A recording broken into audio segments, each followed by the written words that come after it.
This goes out to you, to you, to you, to you. This goes out to you. What is it in the back of Taco Bell with handcuffs? What? What's up, guys? Today we're taking a look at the Stormbox 2, and I'm super excited to test out this speaker because if it's anything like my little companion right here, the Stormbox Flow, I am going to be super impressed because the battery life on this one was absolutely insane. And at 24 hours battery life on both the Flow and the Storm, you're going to have the party going all night long. But a couple specs I want to let you guys know about. We are going to test it out in stereo mode because you can pair two of these up to get that true wireless stereo sound. So we're going to test that out. And speaking of sound, it actually does sound pretty good. And you do have an app as well, because why wouldn't you have an app these days? Everything's about the app. Now, again, 24 hours of playback is on the Stormbox 2 as well as the Flow over here. You also get peak power of 34 watts, and it is IPX7 resistant. So again, taking it by the pool, or if your kids spill something on it, or maybe you spill a beverage on it, not to worry, it's still going to keep the party going. So let's kind of see what we got inside the box here and see what else we have. So USB-C to USB-A cable right over here. It also does have the latest Bluetooth 5.3, so range is going to be really awesome. And upon initial inspection, very, very nicely made. I think this is an awesome speaker. Again, for that sub $70 price point, the materials are definitely well on point as well. So here's your plus, volume up, here's your minus, volume down, and your selector, play, pause right in the middle. And then on the top, you have all of your buttons. So here's your power button right here, Bluetooth button, extra bass. Of course, you're going to want to turn extra bass on. I always like that extra bass. And here's your stereo mode. Again, we're going to pair both of these up and test out that stereo mode. Now, underneath the flap here, again, IPX7, so you have a very, very durable flap. You're going to get your aux auxiliary cable in. So if you didn't want to use Bluetooth, if you wanted to plug in an old school device, or maybe you just prefer that 3.5 millimeter jack, plug it in right over there. And then, of course, your USB-C port for charging. When you don't need those, go ahead and make sure you cover that flap pretty well to keep that water resistance going. You do have little feet on the bottom, so they are protected. You do have these 4 rubber feet on the bottom there.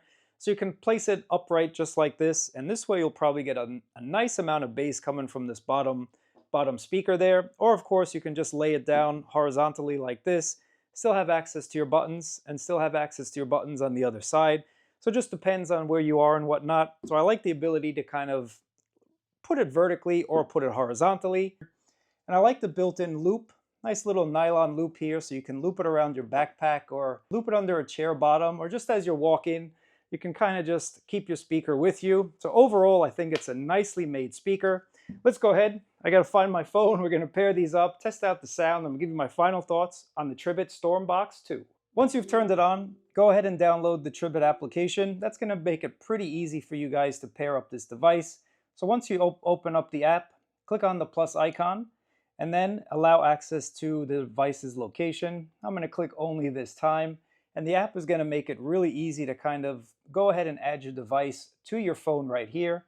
So right now I'm going to connect my Tribit Stormbox 2, click connect to, and this should only just take a second. I'll get that iPad. Well, I guess it was a good fuck up. Plus a hurricane went right through Puerto Rico, so there's that. Oh, good. She missed it. So it worked out. So I got it. I'll try it out. I'll transfer it over. I'm going to keep the old one because I needed some kind of like junk tab. How's the speaker sound? What on what? I'm talking to you on speakerphone. No, I'm not on speakerphone. No, me. Does it sound like I'm on speakerphone? No, fool. I'm on speakerphone. How does that sound? Oh, you keep going in and out. Maybe it's probably my connection in the office, maybe. Ooh, sorry, brah. But otherwise, it sounds all right when it's in. Yeah, that sounds good. Are you testing the device? I got a Bluetooth speaker, so I'm just testing the quality. Oh shit! JabberTech. That's right. So as you heard, an impromptu phone call actually sounded really good. Now going in and out, I got to admit, my signal right here in the office is not that great. Old building, concrete and brick walls. You guys know how it is. But the speaker on my end, as you guys heard, very, very awesome. Let's get back to the pairing process. That was actually a nice phone call at the right time. So going back to the Tribit application here, clicking on the Stormbox 2, you get a couple options. And already I do have a new firmware upgrade. And that's what I like about Tribit. They do upgrade their products with firmware updates quite regularly, so you do get some updates. So let's just go ahead and click on update right now. This way we get the best sound possible with the latest firmware. Now, of course, using Bluetooth 5.3, the range is going to be really good on this. And what I like about it is if you're far away or whatnot, you can always change certain settings from an app versus using the actual speaker. So you do have your volume control that you can change using the application here. Of course, you can press play, change the track, reverse the track, etc., etc. And then you also have different EQs available as well. I always like extra bass. I think extra bass is super important. Now you might lose a little bit of juice, a little bit of playing time, but with 24 hours of playing time, that's not going to be an issue at all. But if you did want to turn off that extra bass, maybe you're listening to a podcast or something, you could do that. Speaking of podcasts, there is an audiobook pre-EQ as well. There's classical, rock, jazz. And for those of you that want to do the customized EQ, you can go ahead and do that. And let's just click on that. So again, if you wanted to choose your own, if that's something you like to do, you could use the equalizer and make your own. One of the settings that I want to show you is going to be this EQ button, and that's going to be your extra bass button here. It's kind of like a multifunctional button.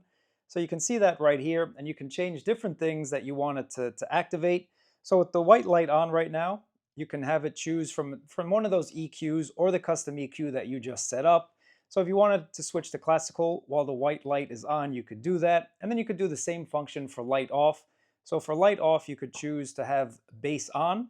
So let's just apply that like that. So then this way, when you press it, this is going to go to that classical EQ. And then when it's off, just like that, that's going to have extra bass turned on. So really, really awesome, guys. Let's go ahead, play some music. We're going to test it out together.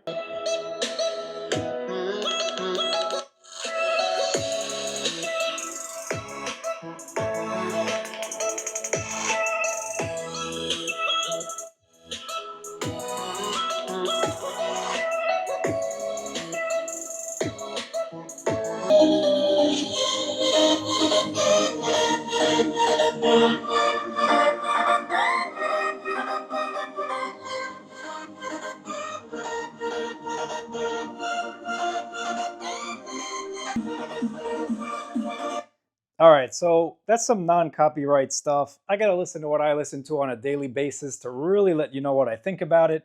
So let me just open up one of my playlists here. Little Biggie Never Hurt. This goes out to you, and you, and you, and you. This goes out to you. Your reign on the top was short like leprechauns and fast like rum.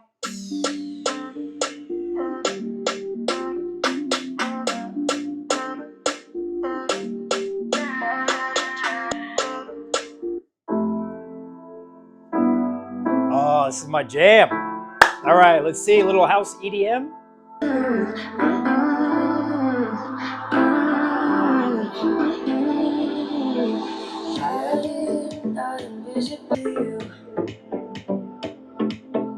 I stay true.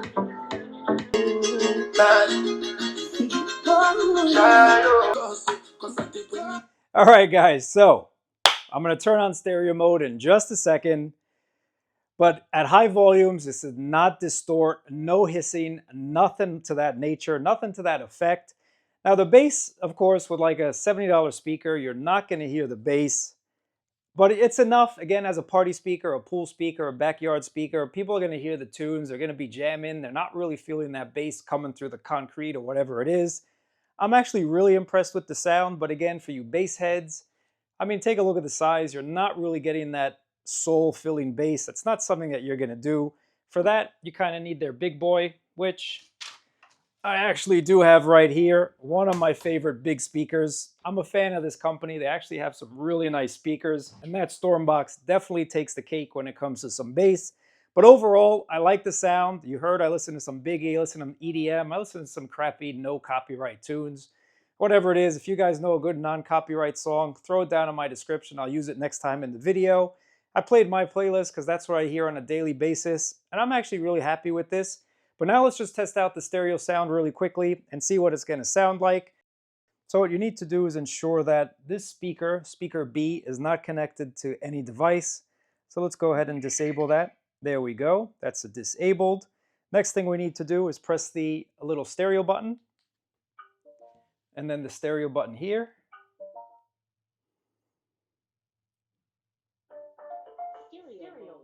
Stereo mode. Let's chill. So let's go ahead and play some music. Let's start with that non-copyright again, just so you guys can hear the full effect. Let's see if we get something a little bit better.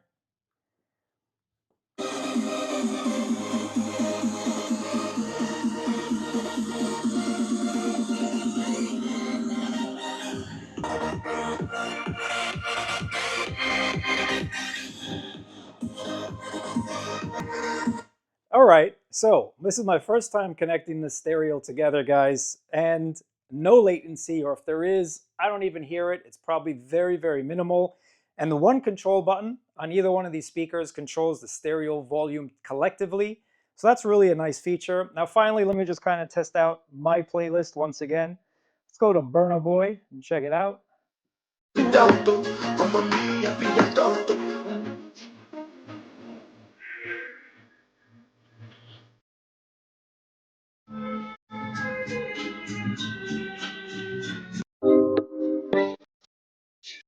Yeah.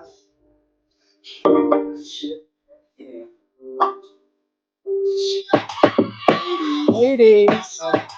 Man, if you guys got a pool this summer, anytime you're watching this video and you want to get some really nice speakers going on, this is something I would highly recommend. Of course, you don't need to do the stereo set, but again, at the price point, I think you can't go wrong picking up two or mix and match, do whatever you guys want to do. The sound is really nice. I'm actually kind of ringing in my ears here. The sound gets really loud and does not distort. That's the main takeaway when you buy one of these speakers. I hate when I buy a speaker and you put it to max volume and it just distorts or hisses. That's not a good time at all, but these don't do that. And the sound is actually really nice, and I like the stereo effect. You change the volume on one, it changes on the other. You change the EQ on one, it changes on the other. Again, they're working in unison together. If you're looking for a nice mini speaker to take in the backyard, take in the pool, take to the beach, definitely recommend it. Speaking of the beach though, this is IP67 water and dust. So if you're going to the beach, the Stormbox Flow would probably be a better option. But if you don't worry about sand and dust and anything like that, Stormbox 2 is the way to go. Appreciate you guys watching. Catch you in another video.